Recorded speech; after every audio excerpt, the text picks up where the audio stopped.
created some nerve cells out of plasticine, and we can put the whole thing together into a neural pathway.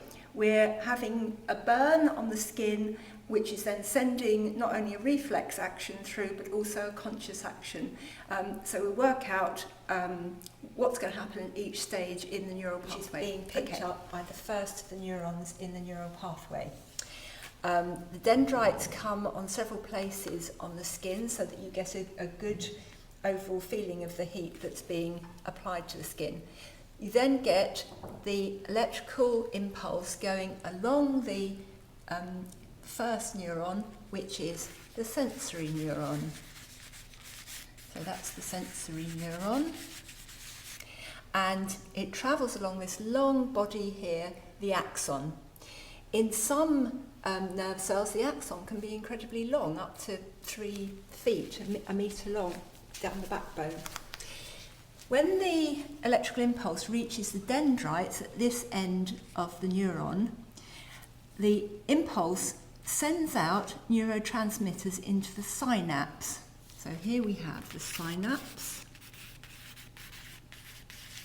a tiny gap between the two neurons, and neurotransmitters come off the last neuron and get picked up by receptors on the next neuron along. Now, the reason why we have so many dendrites is so that there can be a variety of responses when an electrical impulse goes along.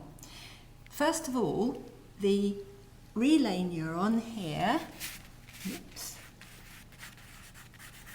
So the relay neuron picks up the neurotransmitters and a new electrical impulse is set up. This goes to the end of the relay neuron, and once again there's a synapse for the neurotransmitters to go across onto the next neuron. This sends the message straight along another axon on the motor neuron,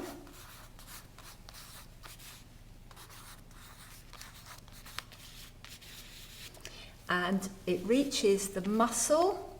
Once again, synapse with neurotransmitters going across the gap onto the muscle to make the muscle contract.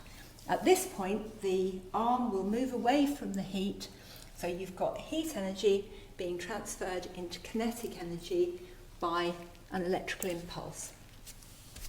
That's not the only thing that happens.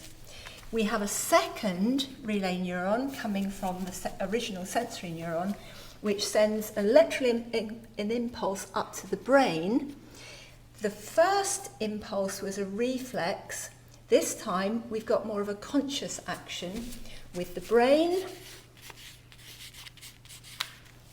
sending messages off along more motor neurons to, first of all, the mouth, where you have a scream coming out. And I mean, sometimes if it's a bad burn, you can screw your whole face up. So you might get another impulse going from the brain to the eyes, possibly, which are screwed up with the pain.